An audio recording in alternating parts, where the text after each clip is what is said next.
Okay, good evening, everyone. Welcome to O-Level Physics lesson. Today will be our last lesson on this topic, current of electricity.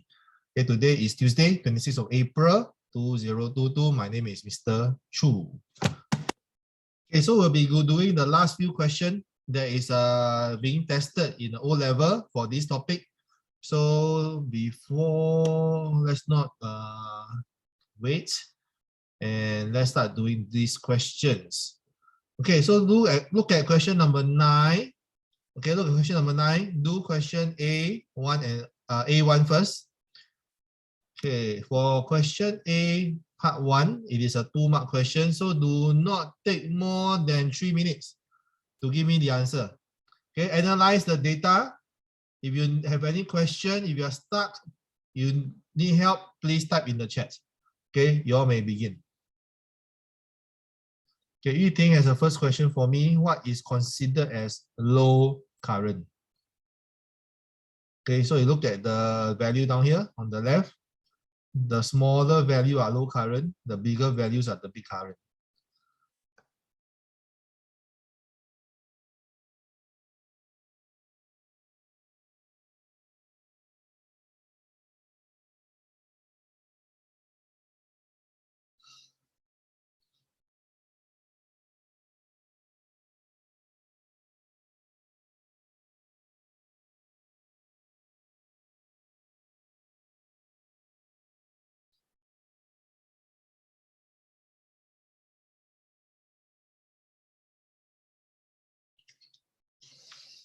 Okay, so for A, part 1, you're supposed to observe wire X.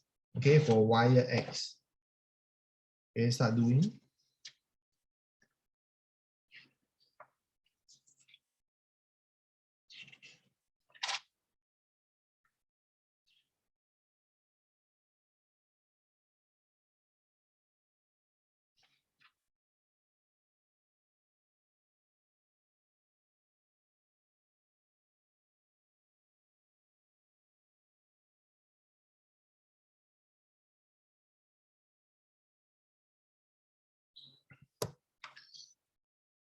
Okay, so you can ask me a question. What is considered as low current? So basically, you look at the data here. Okay, you're trying to see whether is there any correlation at certain current, and is there any change in that correlation at different current value.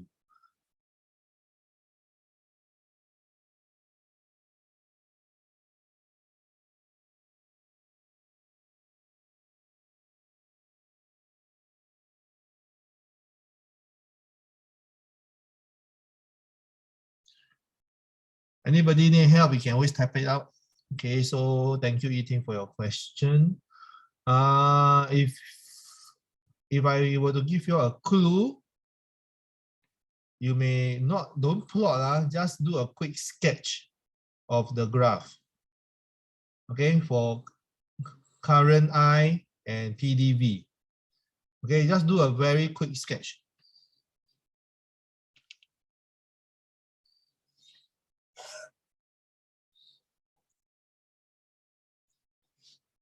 Okay, just do a very, very quick sketch.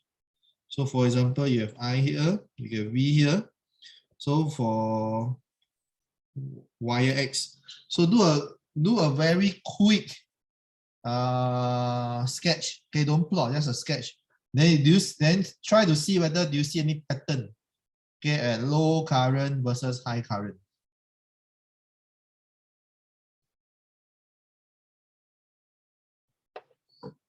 Yuting, your number 1, I'll give you the full marks. If it's a 2-mark question, I'll not give you full mark because your answer is still not specific enough. Okay, so you would like to say from current is what? From where to where? Okay, so it must be a bit more specific.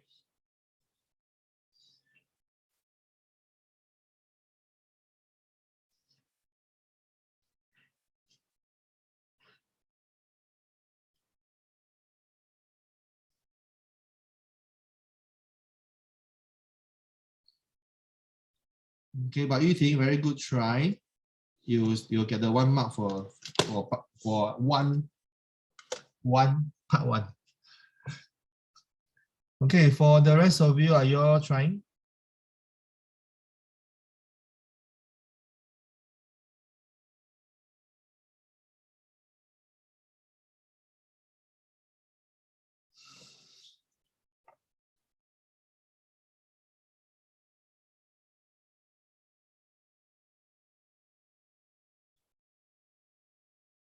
Okay, so this is how I will try to plot the graph.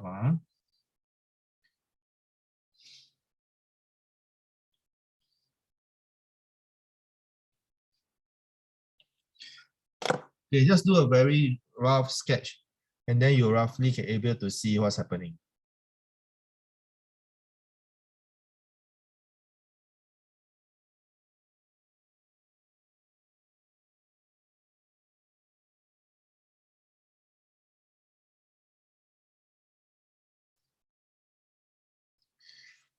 Qiao Xing, your first two word is correct, but your explanation further does not tally with your first two words.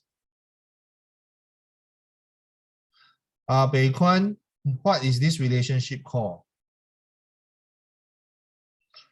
Okay, they are talking about low current versus high current. So I just do a very quick sketch. Let's see whether we can see something.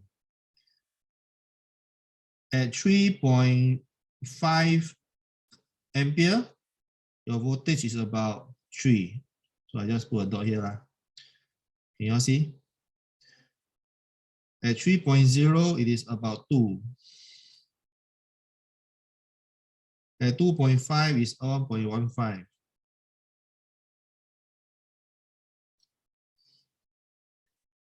At 2.0 is 0.07. Okay, so can you roughly see what's happening here? 1.5 is about half. 1.0 is about 0.3.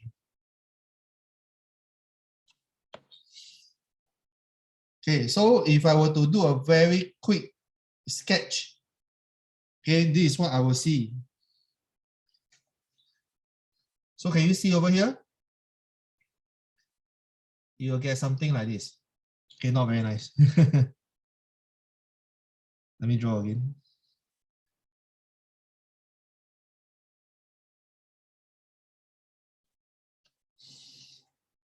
Okay, so at low current, okay, what do I mean at low current?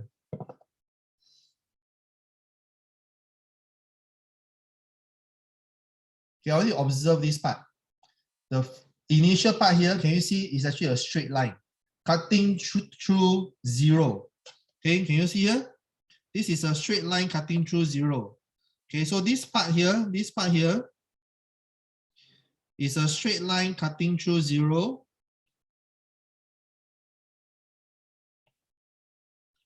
Okay, straight line cutting through 0, it is like a y equal to kx kind of graph. So in this case, it is I equal to kv kind of graph. So what is this kind of graph? What is the relationship of this graph? So can you see over here?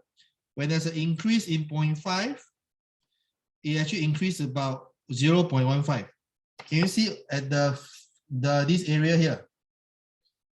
Okay, from 0 current to 1.5, the increase in PD is at the equal increment. So what do we call this? Okay, so for like Yuting, to be very specific, you must say for low current,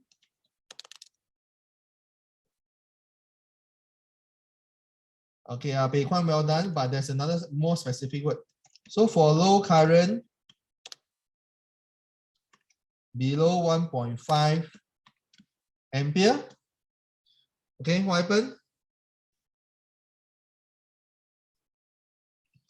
It is directly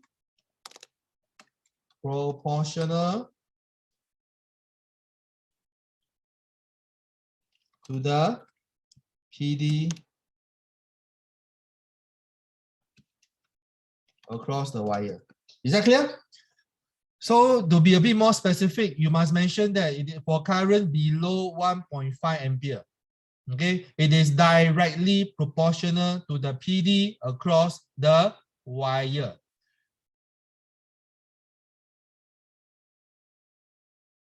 Okay, so y equal to kx is the directly proportional. Okay, y equal to kx is directly proportional. Have you learned this before? Okay, y equal to kx is directly proportional. Is that clear? Okay, so what does this mean? It is a straight line cutting through zero. This is a straight line cutting through 0, 0. Okay, so when you see a straight line cutting through 0, 0, it is directly proportional. Okay, how about like this? If it's a straight line but do not cut through 0. Okay, if it's a straight line like this that does not cut through 0, this is not directly proportional. Okay, there's another name for this. This is called linearly related. Is that clear?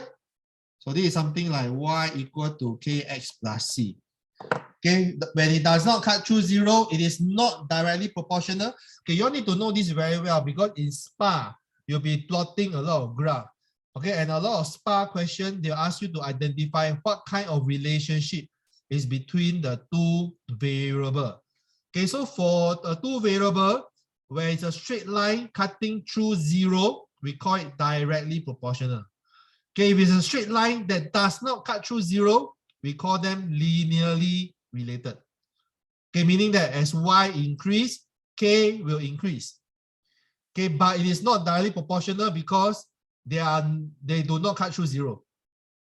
Are you clear about this? Both are straight line, just that for directly proportional, it has to cut through 0 because the relationship is y equal to kx.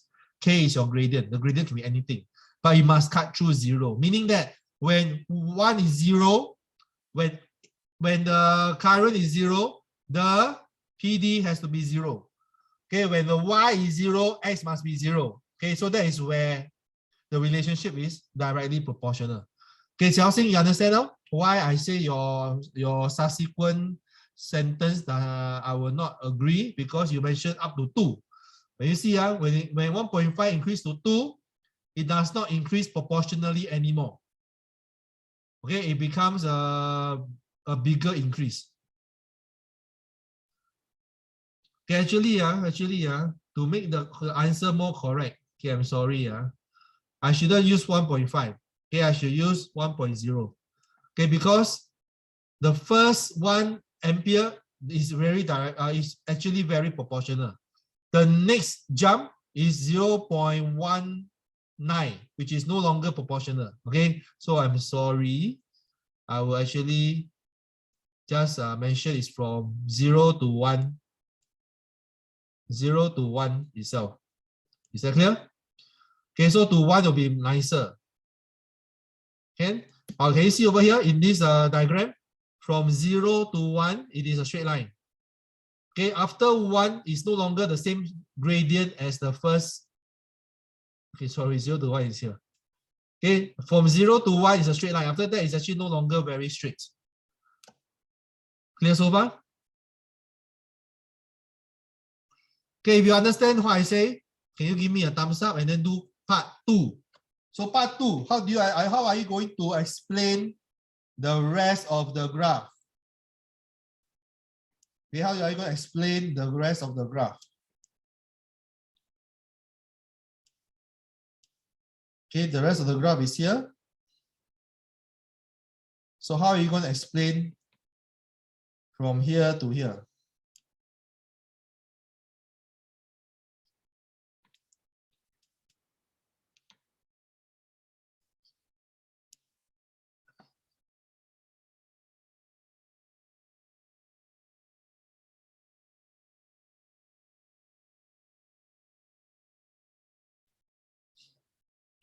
Okay, Ryan, don't use 3.0. You should start from 1.0 because here is the point from 0 to 1.0 is directly proportional.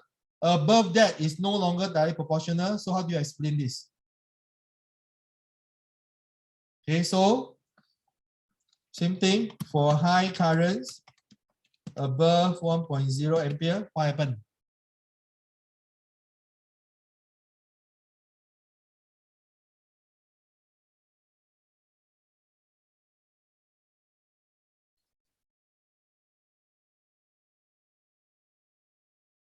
Okay, and it's no longer a straight line.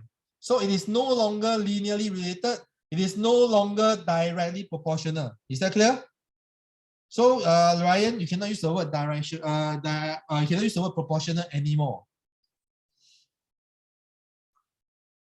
Okay, so you must use something else. Okay, so what happened? The PD across the wire increases at a greater rate than the increase in current. Clear? So the PD actually increases at a greater rate or much more than the increase in current. Is that clear? So I want all of you to type this out now and show it to me. Okay, so for these two sentences, you get 2 marks. Okay, I don't know why you are taking so long to write. Howrei, where are you? Where are you? Bei Kuan, can you rewrite your answer in the proper way? Xiaoxing, are you okay? Today you seem like not responsive.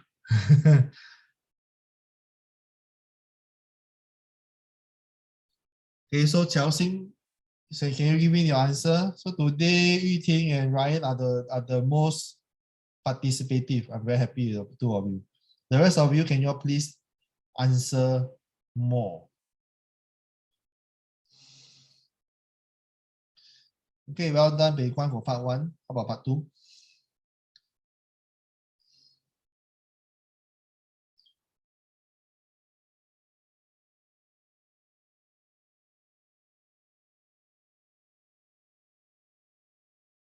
Okay, so the key point for this is a very SPA-like question.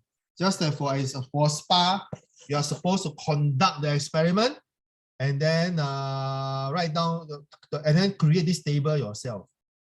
And then from this table, you also come with a conclusion. Okay, so this is a very SPA-like question, but without the experiment. Nowadays there's no SPA, or am I already out of touch? The school-based practical assessment.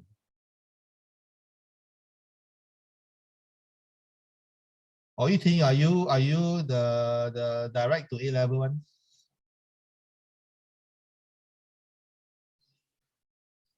Thank you, Chelsea. So you think you're not taking O level, right? Or are you taking O level, or are you going straight to A level?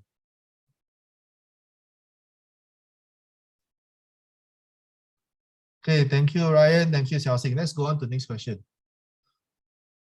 So you think you're taking O level, is you're taking pure physics or combined science? Then there is this practical component, right? We call it SPA, or did they change the name? Are you familiar with SPA, or is it something that you never hear before? SPA. Okay, maybe it's another term. Let me go and okay, the practical component of the subject. Okay, how do you all do practical now? Or is that a practical exam? Okay, do question number. Okay, part 2 and part 3.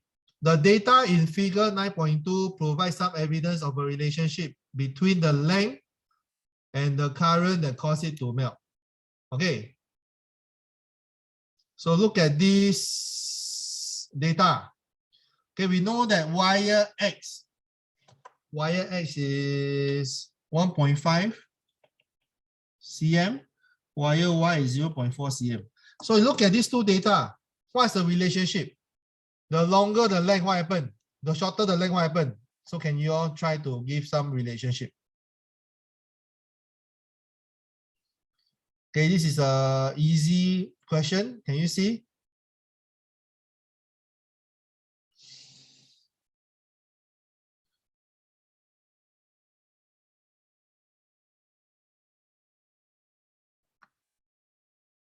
Okay, Ryan, you'll get it correct. Well done. There's a better way to explain. So you must write down as the length of the fuse wire increases, then what happens? Okay, do that in this manner. Remember in primary school, you always write down the relationship. As the length of the fuse wire increases, then what happens?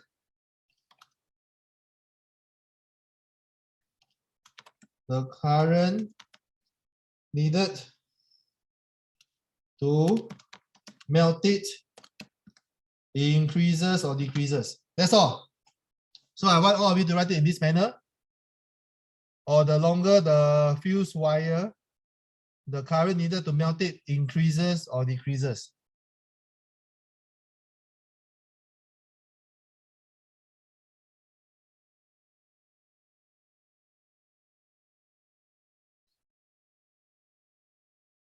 Okay, well done, but Ryan. How about the rest of you? I will give you the answer, except for one word. So just fill in the blank. Okay, Yi-Ting, well done. How really well done.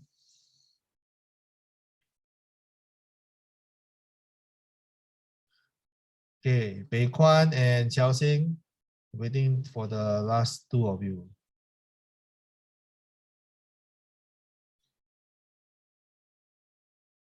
Bei Kwan incorrect. Can you see down here on this table? The wire X is longer, wire Y is shorter, but wire X melts at 3.8. Wire Y melts at 4.0 ampere. So from here, what can you conclude?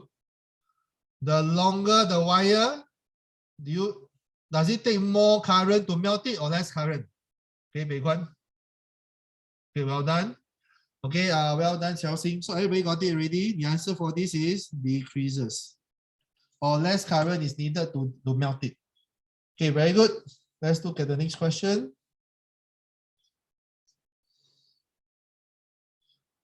Okay, so with the same current, the PD across the two wires is different. Explain why. So can you see? Same current, 0.5. The PD are different across the two wires. So can you please explain? So this is 1.5 cm. This is 0.4 cm. So can you explain why with the same current, their PD are different?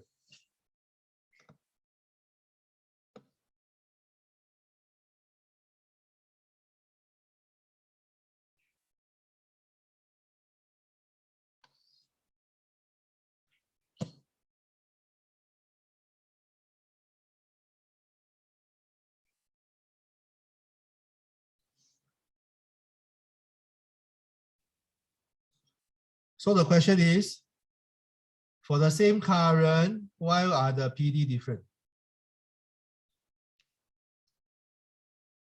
Okay, right, ask to see the question. So with the same current, the PD across the two wires is different. Explain why. 2 marks. So for example, if you look at 2.0 ampere, the PD for X is 0.77 volts. For Y is 0.23 volts. So explain why.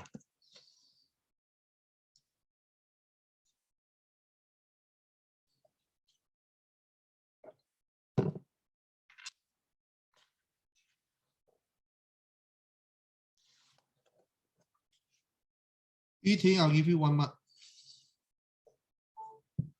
Okay, your theory is correct, but you did not explain using the result.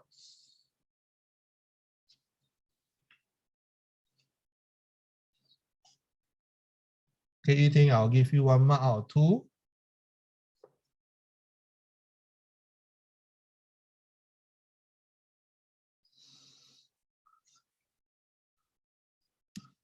Okay, the other thing you need to know is that it comes from the same wire.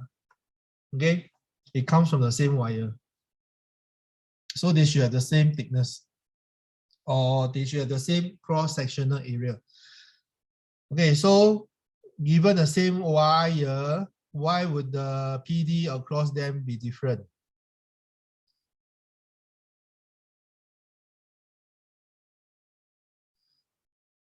Okay, Hao Rui, you are not wrong. Okay, but there's a better way to explain. Okay, how you're not wrong. Later you listen to my explanation.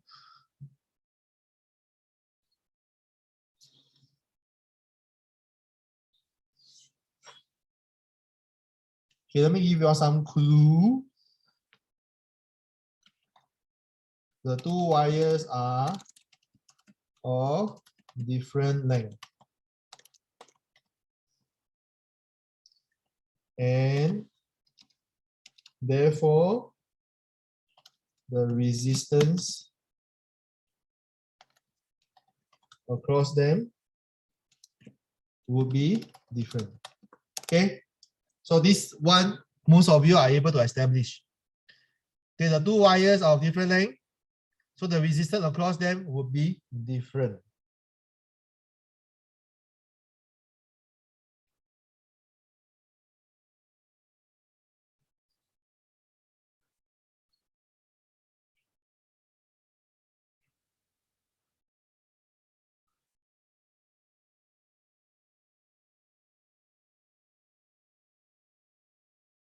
Okay, Chelsea, I'll give you the 2 marks. Well done, Chelsea. But there's also, you can also explain better. So listen to what I got to say later on. Okay, so you can say that wire X is longer.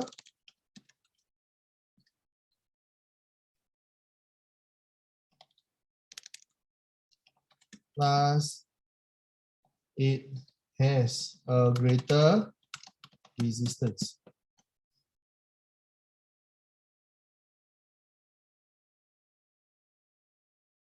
Okay, so wire X is longer. Thus, it has a greater resistance. So what happened? So why would the PD be different? Okay, Hao Rui and Xiaoxing, I'll give both of you 2 marks.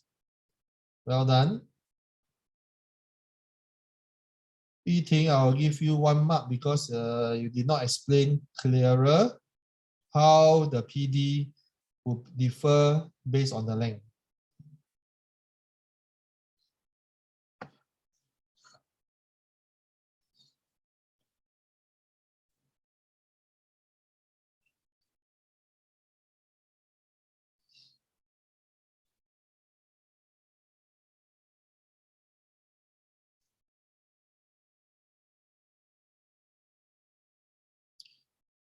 Okay, Pei Kuan, Hao Rui, sorry, Pei Kuan and Yiting, what's your answer? Sorry, Yiting, I saw your answer already. Pei Kuan and Ryan, what's your answer?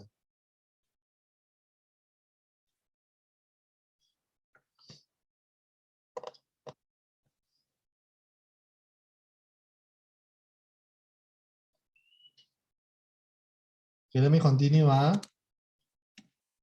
And since PD, remember the formula for PD? Okay, so PD, let me write down. V is equal to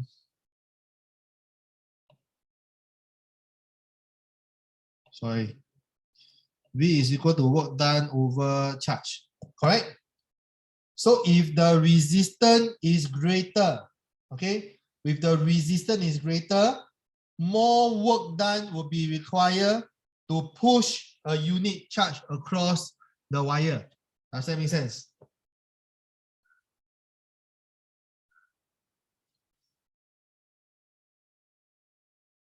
Okay.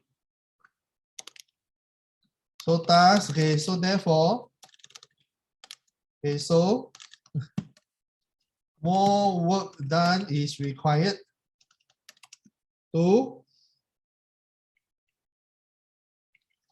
pass a unit charge across the wire, thus the PD is greater. Is that clear? Okay, so when there's a greater resistance, you will need more work to pass a unit charge across this wire. Okay, so this is the definition of PD. Okay, so therefore PD will increase because you need more work to push 1 unit of charge across the wire.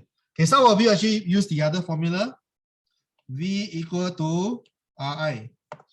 Okay, so if the resistance increases, and since the current remain the same, the PD will have to increase.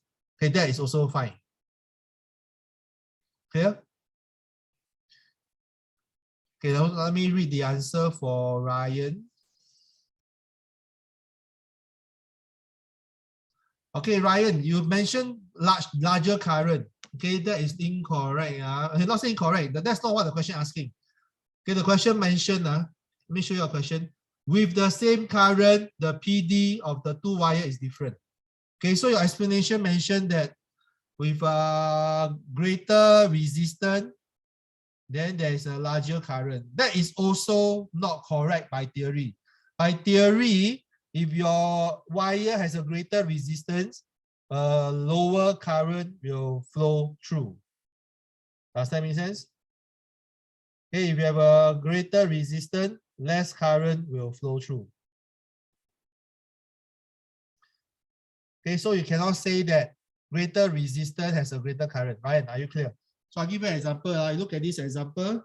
This is 0.14, this is 0.15. So can you see? Given the same PD, because the wire X has greater resistance, so the current needed to push through is lesser compared to wire Y, which will have 1.5 ampere. Does it make sense to you now? Right? So you cannot say that longer wire, greater resistance, thus greater current. That is wrong. Okay, in primary school, you learned that greater resistance means lower current. Okay, so for Ryan, you will not get any marks, huh? By this explanation. Let me read Bei Kwan's answer.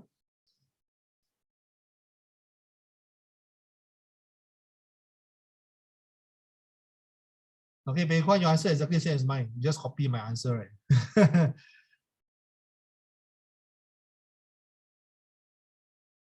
Okay, Ryan, you got it as well. Okay, is that clear? Okay, so the concept about resistance is this. When your resistance is greater, and if your PD is the same, the current passing through it will be reduced. Does it make sense? When it's more resistant, there's less current passing through it.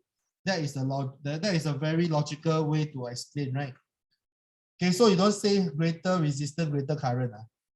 All right, let's continue.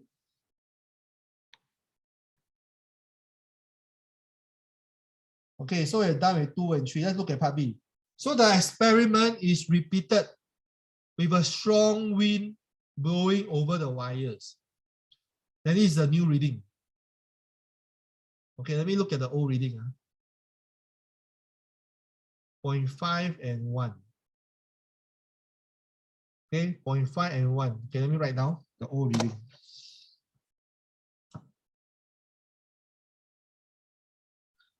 Okay, the old reading is 0.15 and 0.30 for X and 0.04 and 0.08 for Y. Okay, so suggest a reason why the PD is lower. Okay, so at first, it is without wind is 0.15. With wind is 0.14. Okay, why?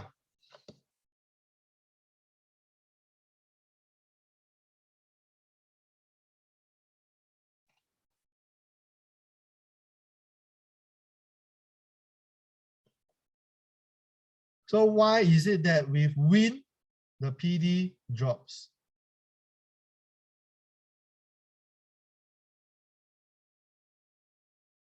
Okay, we are not sure how to start. Type help in the chat.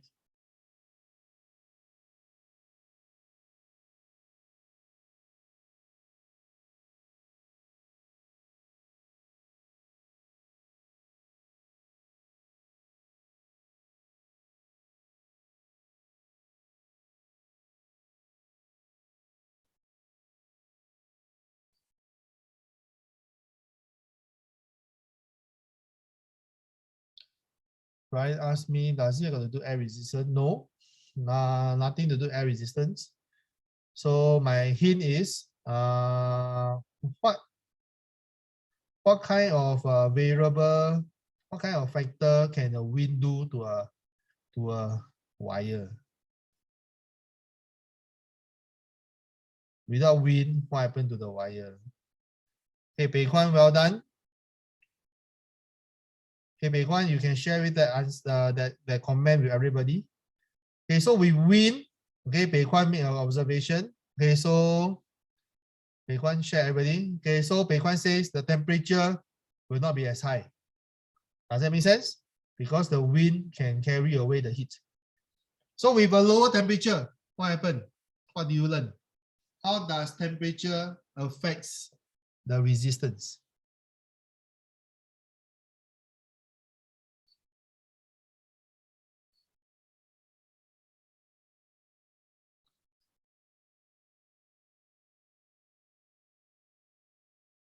Okay, Chelsea, I'll give you 1 mark.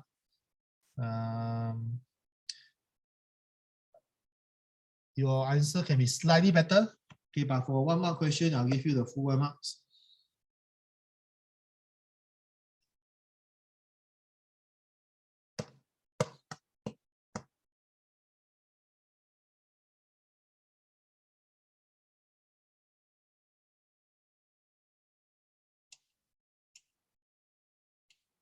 Okay, you think well done. I'll give you the 1 mark. Okay, so we go back to the same formula.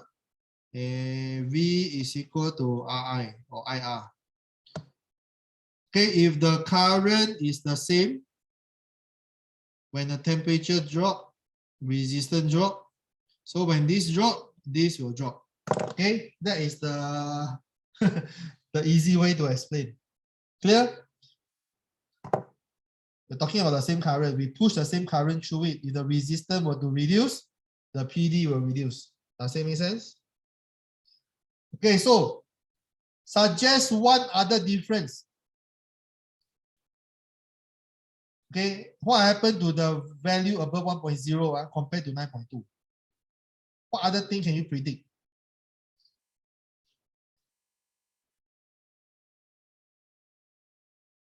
Okay, so what can you see here? With wind, heat can be dissipated from the wire, thus resistance will decrease.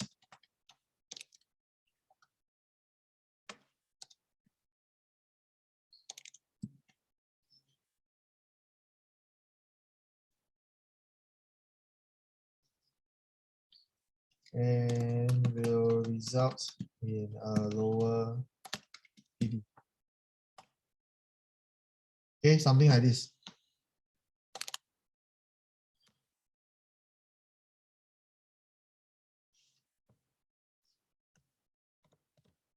All right, so suggest one other difference.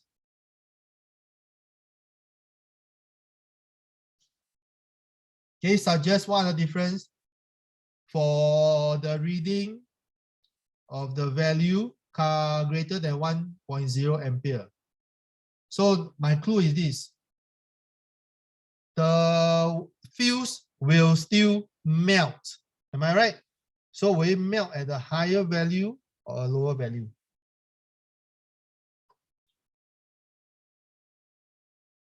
Okay, so that's the answer for this. So both wires will melt at a what? Okay, fill in the blank.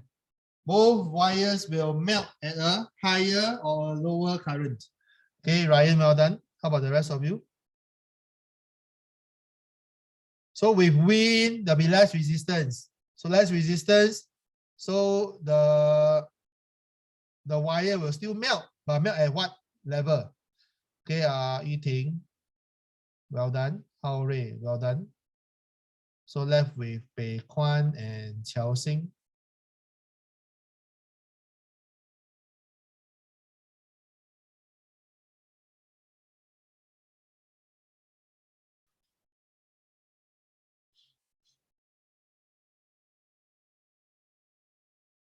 Okay, very, very good.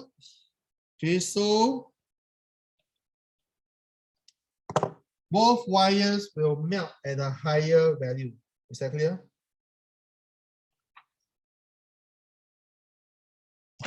Okay, let me go through the next question.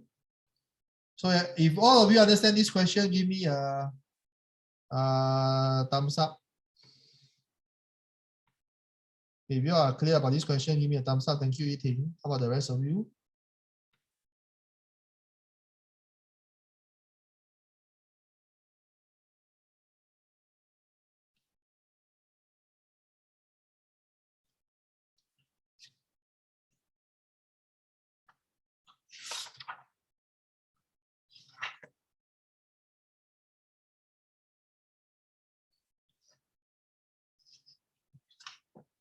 Okay, let's look at this question.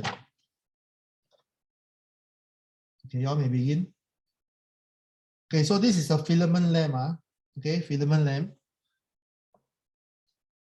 Okay, so can you explain why does from this graph, why does the filament lamp does not obey Ohm's law? So based on this graph, why does filament lamp not obey Ohm's law? And then explain why. What's the theory behind it?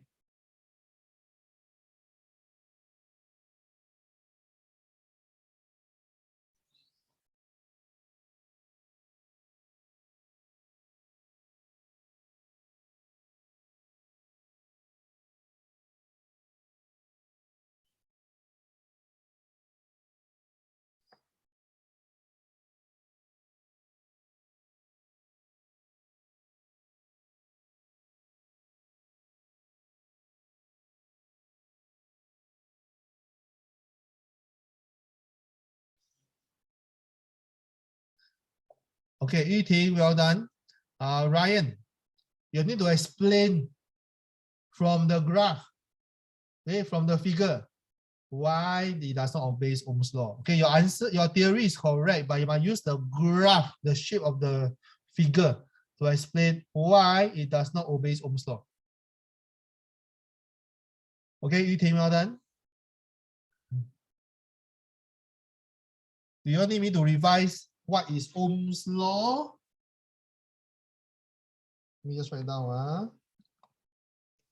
Ohm's law states that current is directly proportional to voltage.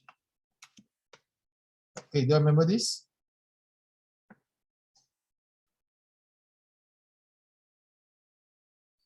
Oh, Ray, well done.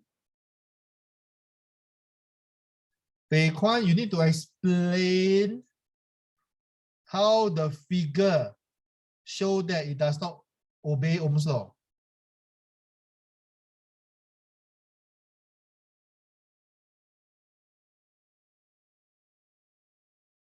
Okay, so for Ohm's law to be obeyed, you need to show a graph where current is directly proportional to voltage or the other way around. So your graph should be like this. I versus V has to be a straight line. Okay, so because this is not a straight line, so how do you explain here? Part one, from this graph, why does it not obey Ohm's law? Explain the graph. Okay, so far only Yiting give me the right answer.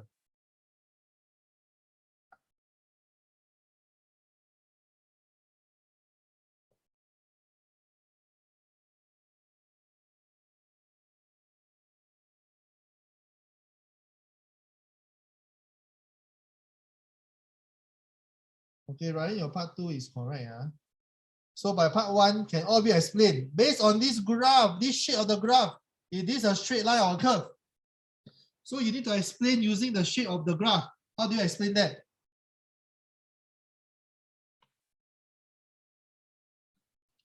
Okay, so the current voltage graph is a curve and not a straight line passing through 0. Clear? So for part one, you're supposed to explain why this graph does not obey Ohm's law. So you must say that the graph is not a straight line passing through 0. So therefore, it does not obey Ohm's law. That's all. Okay, you must explain that it is a curve. It is not a straight line. Then from here, the theory, what do you learn in theory? Why does a filament lamp does not obey Ohm's law? Okay, so Ryan got this correct. Well done. How about the rest of you? Can you please explain to me why a filament lamp does not obey Ohm's law? What's the theory that you learn?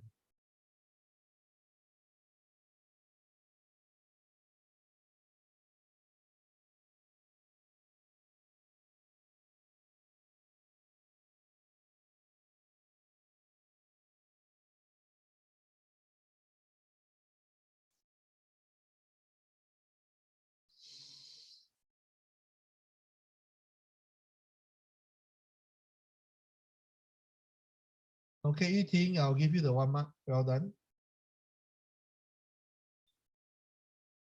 Okay, for Qiaoxing, for part 1, you understand how to do. So you just need to, all of you just need to say that the graph is not a straight line, and then you get a 1 mark for A part 1. Bei Kuan incorrect. So what did I teach you all before? We have ohmic component. Then we have a non-ohmic component like filament lamp. And filament lamp is something very special because as you put more current passing through the lamp, the hotter it becomes. So the temperature increases. So when temperature increases, what happens to the resistance?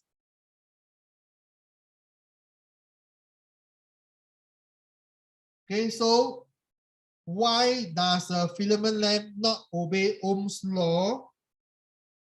Is because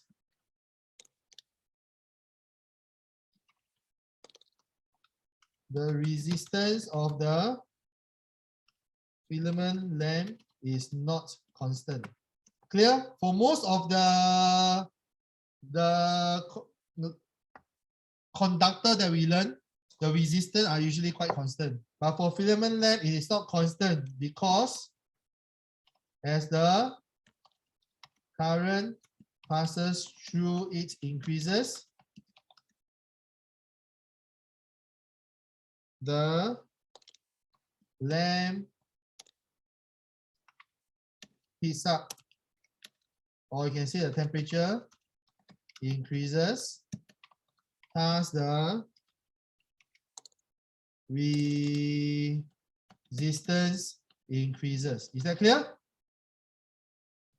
So as a result,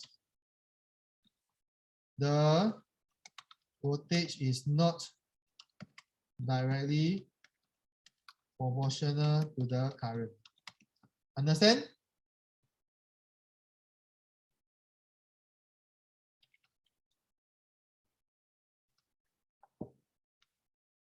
Are you clear about this? Okay, the resistance is not constant. Why? Because as the current passes through it increases, the lamp will heat up.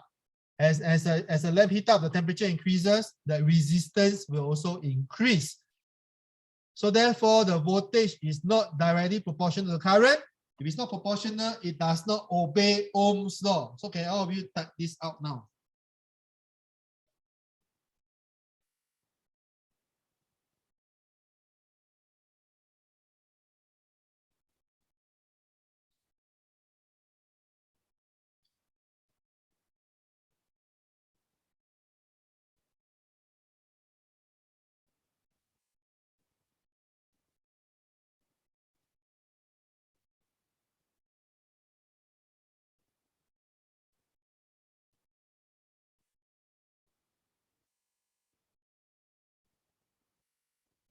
Okay, Pei Kuan, I want you to write again.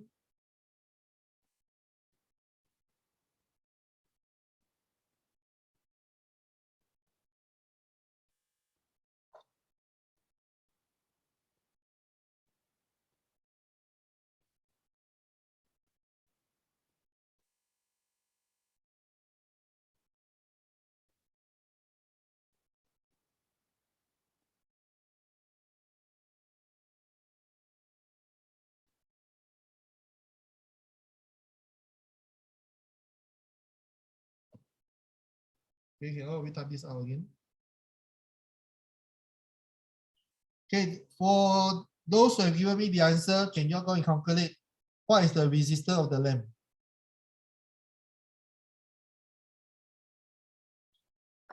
Okay, things to look out for. Ryan, your answer is too precise. Okay, it's too precise.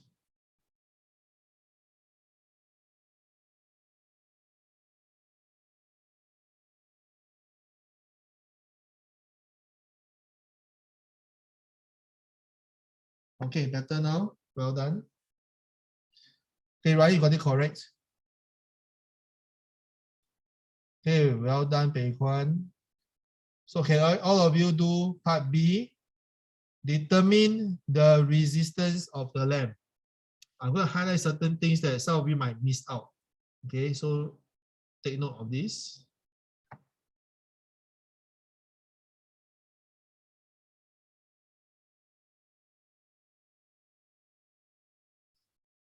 Okay, Chelsea, see what I highlight. Okay, can you redo?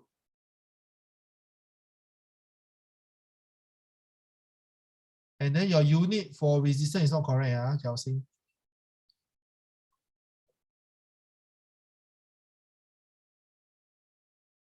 How Ray,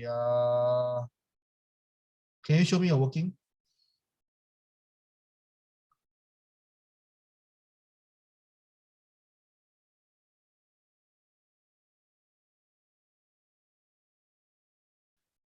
Okay, Yiting, well done. Well done. Okay, Yiting's answer I love the most. I'll wait for the rest and then I'll ask Yiting to show the answer on the chat.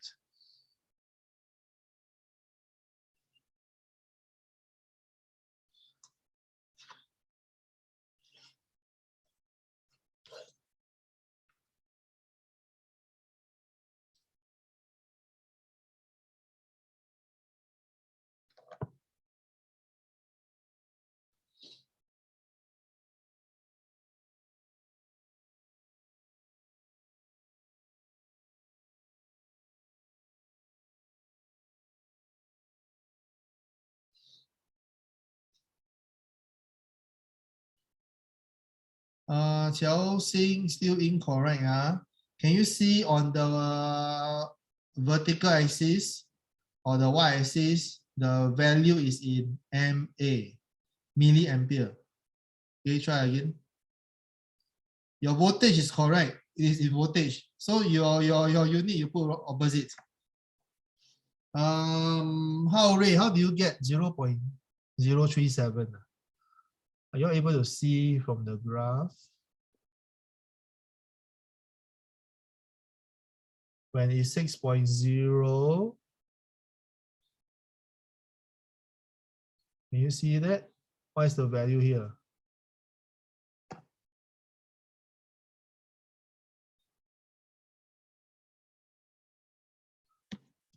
Okay, so this value here is 35 milliampere. Am I right? So can all of you give me the answer?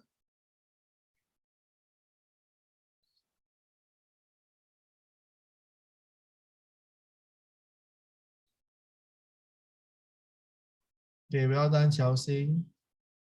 You know your mistake already, Chelsea, why you get why you get 36? I showed out 35 already, or you still use 36. How do you get the answer?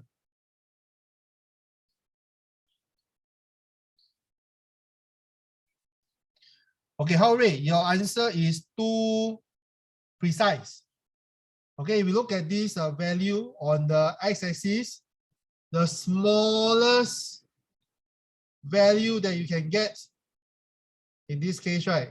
For example, here would be 5.2, correct or not? 5.2 volt.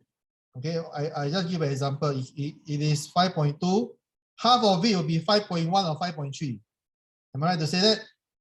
Okay, so this is 2SF.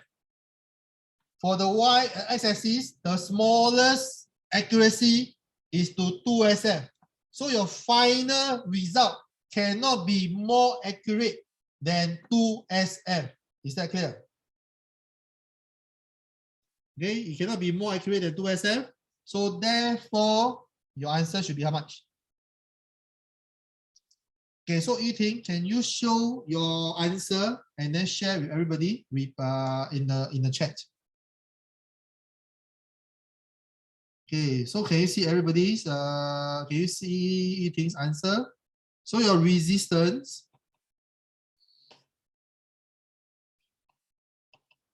okay, R is equal to V over I and so on.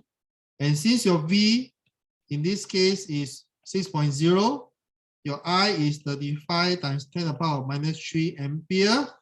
And can you see down here? This is two significant figure. This is also two significant figure. Your final answer cannot be more accurate. So your final answer should be also two significant figure. Is that clear? Understand? Okay, because your data from the graph, your voltage is, you can read up to half the reading, which is 5.1 or 5.3, which is two significant figure. Clear? And then for your for your y-axis, you can read to half of it, which is like 34.5 or 35.5, which is three significant figure. Okay, so if one is 2, the other one is 3 significant figure, your final answer cannot be more accurate. You choose the lower significant, so your answer should be 2 significant figure. Is that clear? If you are okay and understand this significant figure thing, give me a thumbs up.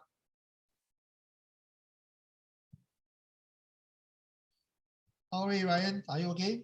Chao Sing, thank you. Ryan, are you there? Very good.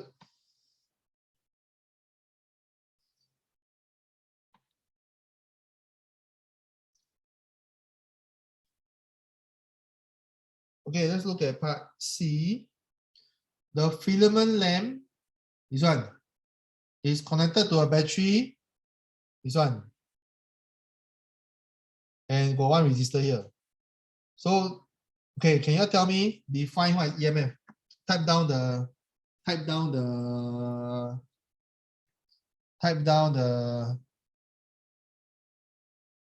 definition of EMF. Then sketch the IV characteristic of resistor R. Okay, this resistor R, what would it be the characteristic be like?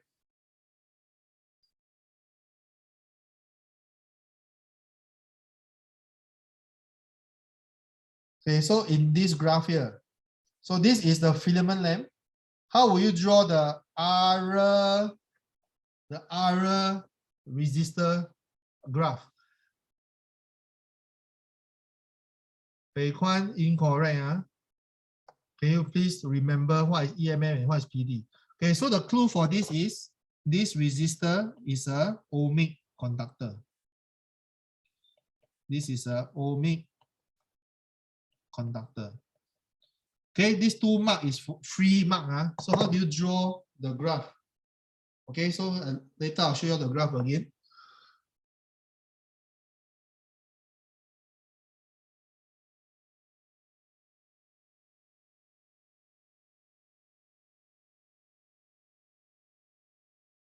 Ryan, well done.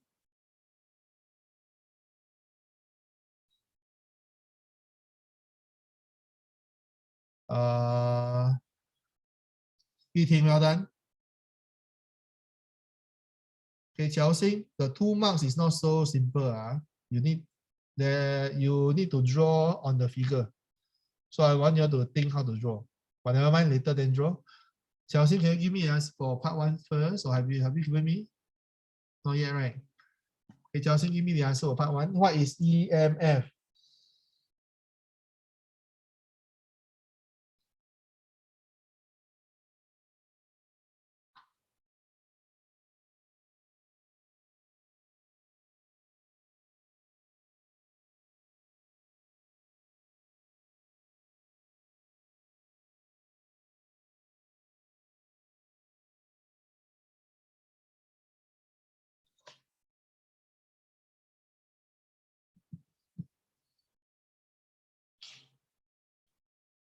Okay, let us not waste time. This one, you all should have memorized it by now.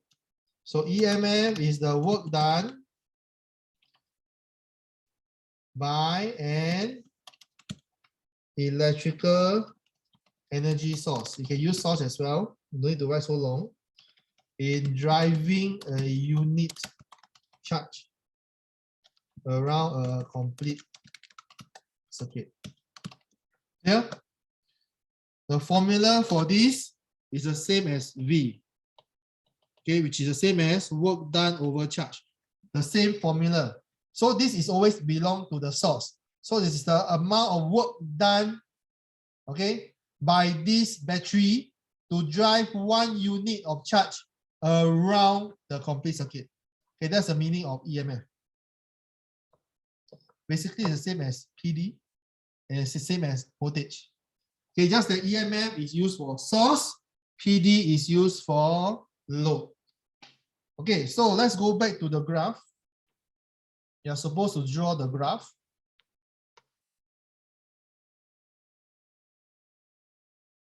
Okay, so this is the graph.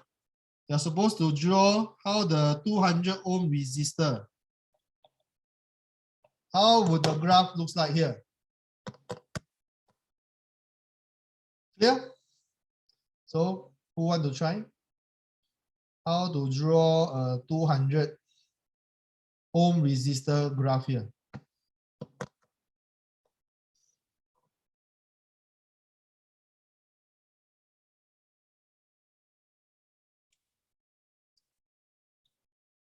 So resistor is equal to V over I.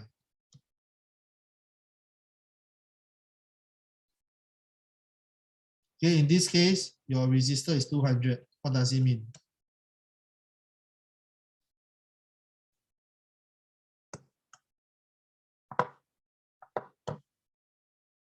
Okay, it means that if your I is 1 ampere, your V is 200 volt.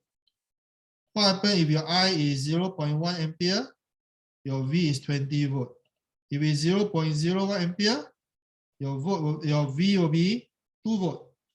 Is that clear? Okay, so 0.01 ampere is this. So it should be 2 volt here. Okay, so at 20 will be 4. At 60 will be 30. At 8 will be 40. Is that clear? So your graph will be this straight line cutting through 0 all the way here. Does it make sense? Okay, so when it is 0.01 ampere, this one, 10 milliampere is 0.0 ampere, your voltage should be 2. So when it's 0.02 ampere, your voltage should be 4. Okay, so this graph is your okay, this graph is this blue graph is your ohmic conductor graph. Is that clear? Now, just now we have drawn this. This is your lamp, and this is your resistor. If this resistor is 200 ohm, if I put a voltmeter here, this voltmeter shows 6 volt. Okay, if it shows 6 volt, what is the current flowing through it? So you're supposed to find what's the EMF. Okay, so can all be do now? If I put a voltmeter across this filament lamp and this voltmeter shows 6 volt, what will be the EMF of this electrical source? So can you all do that now?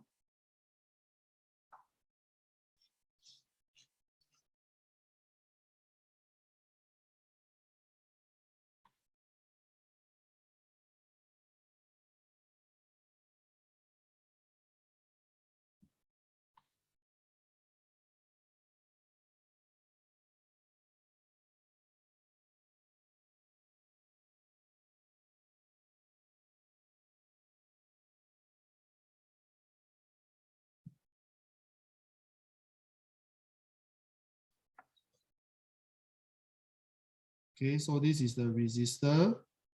This is the lamp. So if the PD across the lamp is 6 volt, so you also find the EMF. So can you all calculate this now? If you are stuck, let me know. I'll give you a clue.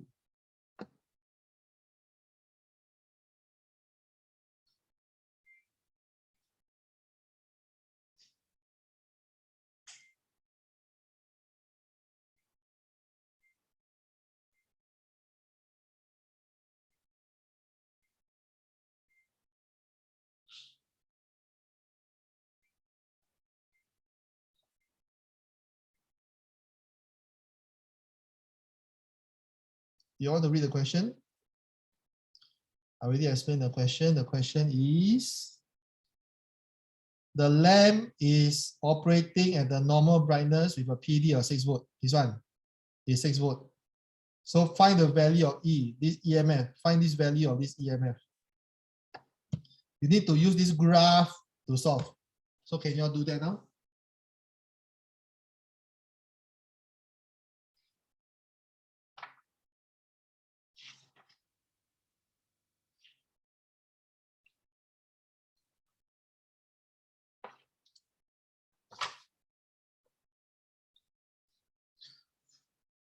Anybody have any question for me after this lesson? Give me a yes or no reaction. Anybody of you have any question you want to ask me after this lesson? Bei Kwan, the question is, what is the value of the EMF, not the current? Okay, but your current is correct. Yeah? So from there, you continue.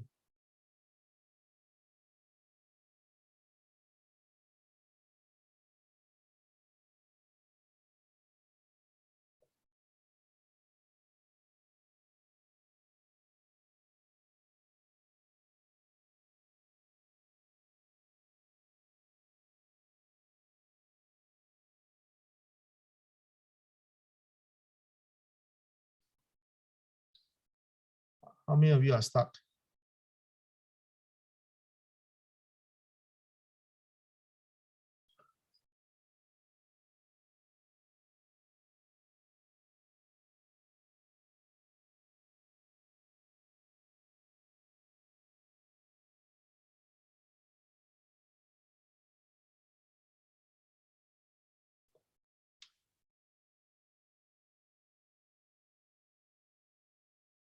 Bei Kwan, the question is, what is the EMF of the battery? Why you are telling me the current, then you tell me the resistance.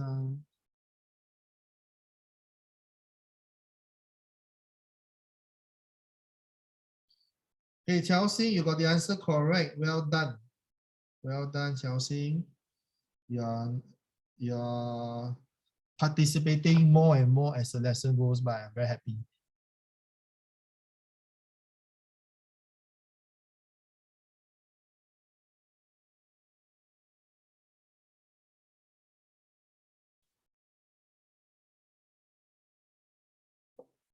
Anybody need help?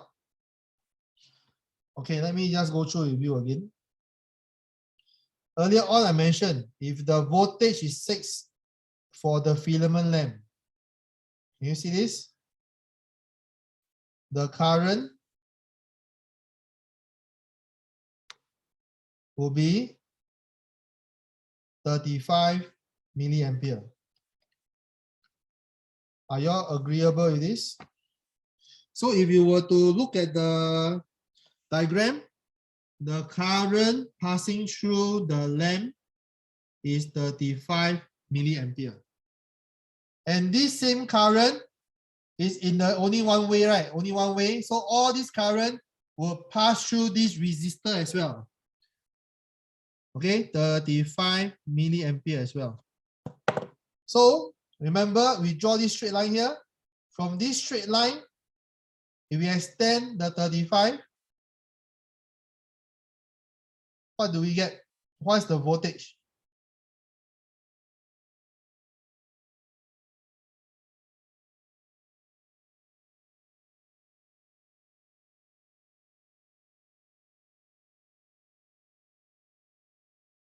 Okay, so you extend the same current to this straight line, okay, you will get a voltage of 7. Is that clear? You'll get a voltage of 7. Okay, why? Why is it 7? If you don't want to use a graph, you can also use the formula. Okay, you can also use the formula V is equal to Ri. And we know that the R is 200 ohm. The I is 0.035 ampere. From here, you'll get 7 volt as well. You get the same value. Okay, this and this will be the same. If the graph is a straight line. Is that clear? So you look back at this graph. Okay, I use another color. The length is 6 volt. Then the PD of the length is 6 volt. The PD of the resistor is 7 volt. Okay, so there's a drop in 6 volt by the length. There's a drop in 7 volt by the resistor. At the end, you reach 0 volt here. Correct? So how much voltage does the battery increases so that it will reach this point here where it can drop 6 and 7 volt? I repeat again. How much EMF must the battery provide so that the circuit can drop 6 and 7 volt across in series? You understand what I'm saying? So the difference, okay? Difference between this point and this point is 0. So this point here will be 7 volt. And the lamp has a drop of 6 volt. So on this point here, it will be 13 volt. Is that clear? So this point here is 13 volt. It means that this battery has to increase the EMF by 13. If I were to put a voltmeter across the battery, it will show you 13 volt. So the battery has to increase by 13 volt so that your filament lamp can drop 6 volt, and then this resistor can drop another 7 volt. Is that clear? Okay, this is a bit on the next topic on DC circuit. But do you understand what I am explaining? If you understand, give me a clap. If you don't understand, type out in the chat, say confused.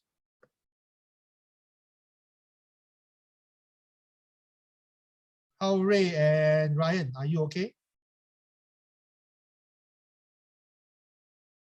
Ryan, how about you? Good. So you're all clear why the answer will be 13 volt? Okay, because based on the graph, you can see that the filament lamp is 6 volt as given in the question. With the same current, the resistor will have a 7 volt reading. Okay, because the lamp has a drop of 6 volt and the resistor has a drop of 7 volt, for this circuit to work this way, your battery must supply 13 volt so that these two things can drop 13 volt. Is that clear? Okay? And then PD or EMF is just the difference between the 2 points before and after the device. Okay, so for this battery, sorry, not battery, for this lamp, the difference before and after is 6 volt. Because before is 13 and after is 7. The difference between these two is 6 volt. You put a voltmeter and point at the point before and after the lamp, it will show you the difference of 6 volt. Therefore, the name potential difference. Is that clear? Okay. Let's do one more question.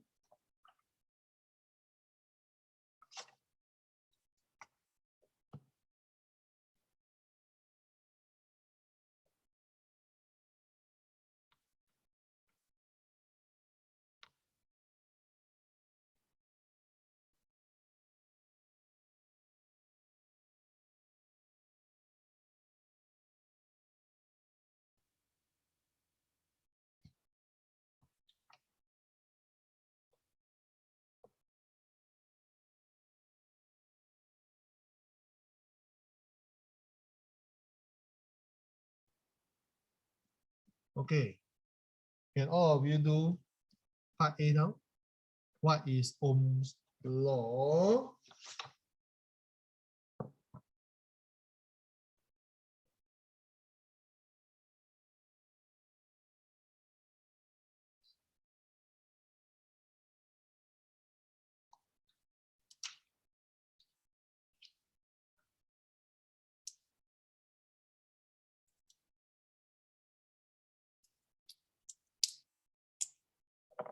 Okay, I will give you the answer for part A now. Can you all do part B, 1 and 2 first?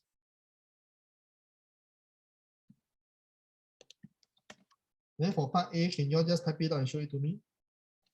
And I want you to memorize this because these are question, 2-mark question, which all of you should know by now.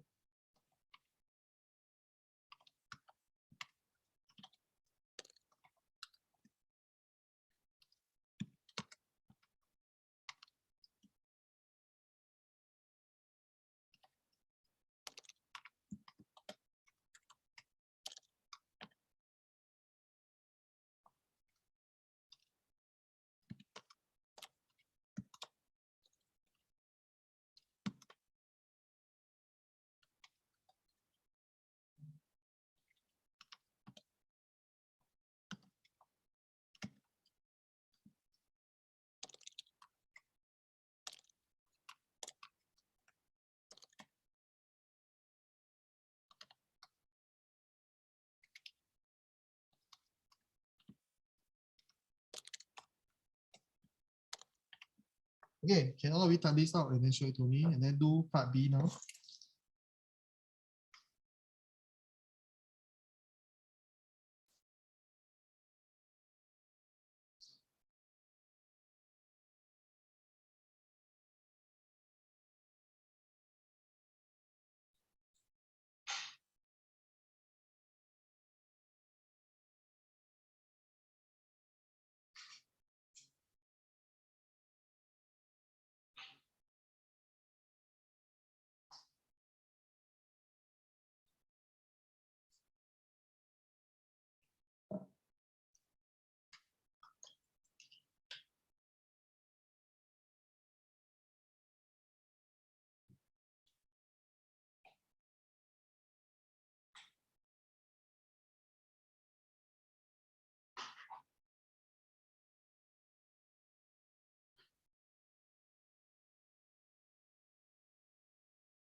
Okay, Bei Huan, well done. Yu Ting, well done. Ryan, Ryan, Ohm's law is just telling you that the current is directly proportional to the potential difference. Okay, don't need to talk about resistance, and then don't use voltage anymore. Use PD from now on, or EMF. Okay, and PD is for load, EMS is for source. Okay, the rest of you quickly type it out and then do part B.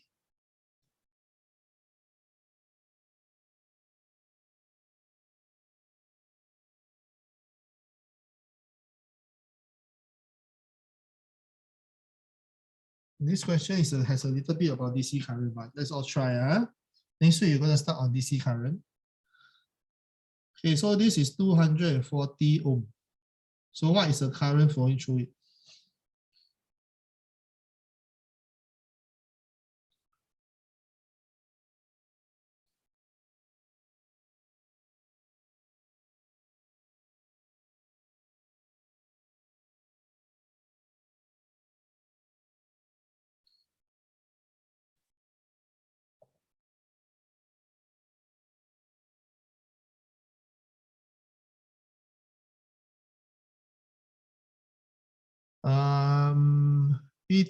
The resistance of H1 is 240. Okay, resistance is 240.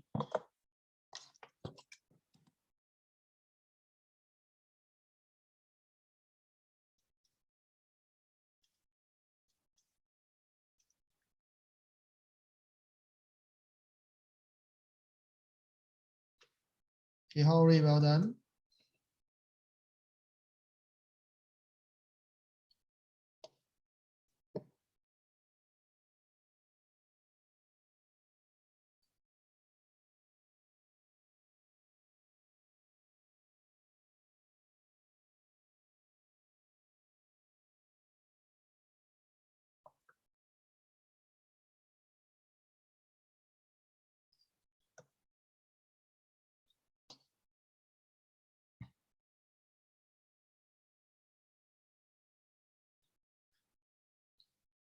Okay, so what this power supply does is if this point here is 0 volt, this power supply increase the potential from 0 to 230. So this point here, you are pointing to here, you give me a 230 volt point.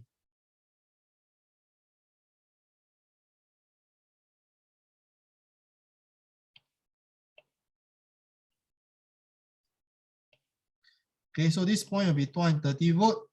And then this point here, you have point here, you'll show it 0 volt. So what the power supply does is to increase the potential from 0 to 230.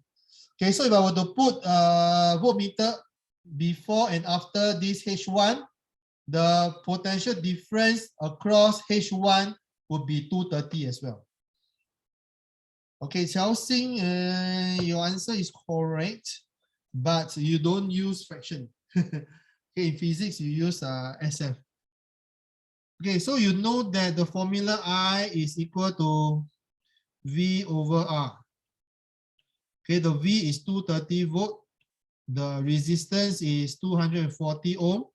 And we can assume that this is either 2 or 3 SF. We can assume that this is either 2 or 3 SF.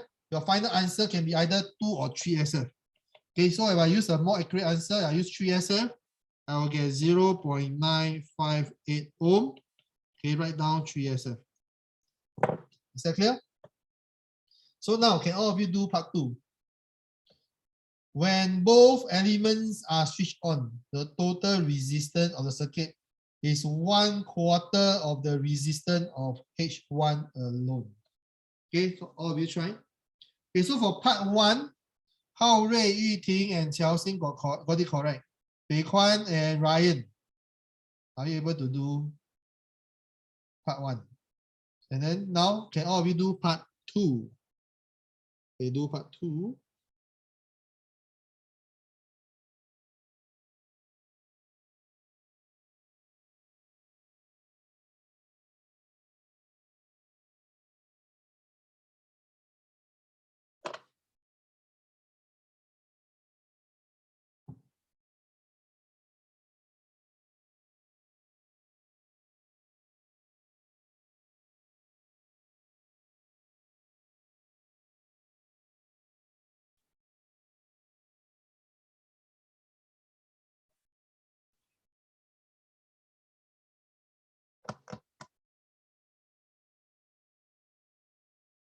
Anybody stuck? Let me know.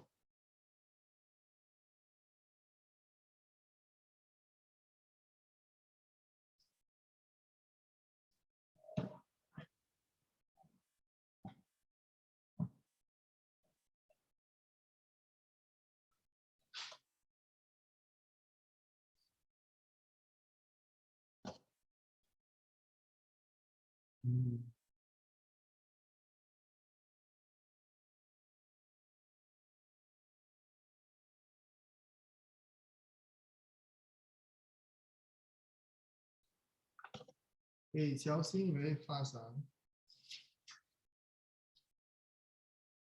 Xiaoxing, your answer for part 2 is correct. How about the rest of you? Okay, Bei Kuan, you're asking me the formula. Okay, let me write down the formula for all of you. Okay, for this angle, don't look funny. Okay, let me give you a formula. For a parallel circuit. Okay, 1 over resistance total is equal to 1 over R1 plus 1 over R2. So for this question, you know that this is 240 ohm. And then you want the total resistance to be 1/4. 1/4 of this is what? 60 ohm. So can you find this value? Okay, so you make R2 the subject, you get the answer. So for Chelsea, you got it correct. Bei Kuan, can you use this formula and then make R2 the subject?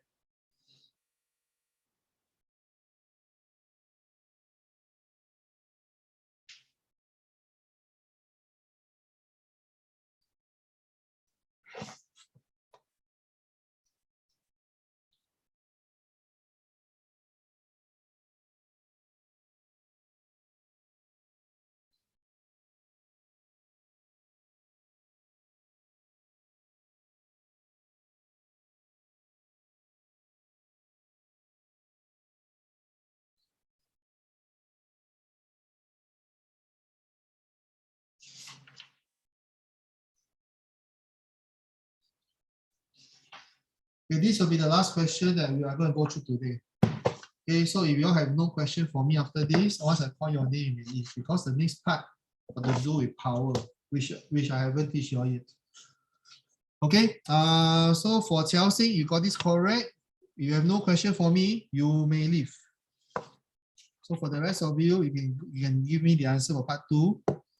Okay, then you may leave as well. So Chelsea, if you have no more question for me, you may go.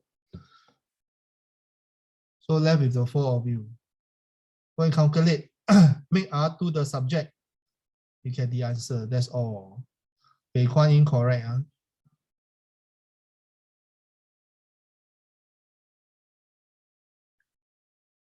Yi Ting incorrect.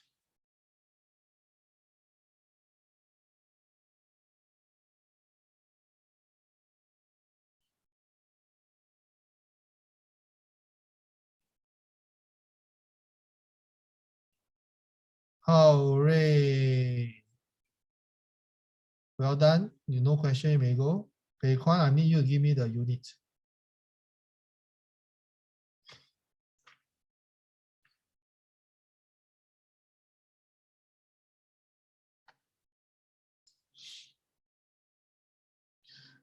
Okay, well done, Bei Kwan. You may go. Yi Ting, well done. You may go.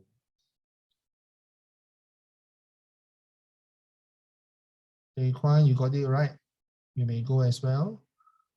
So left with Ryan.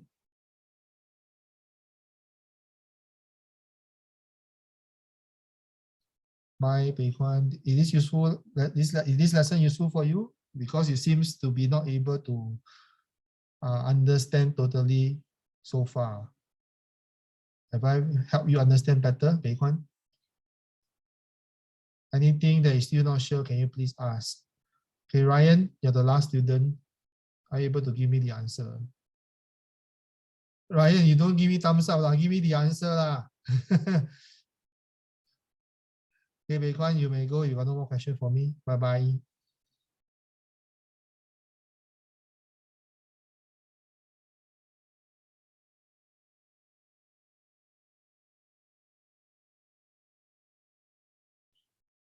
Okay, well done, Ryan.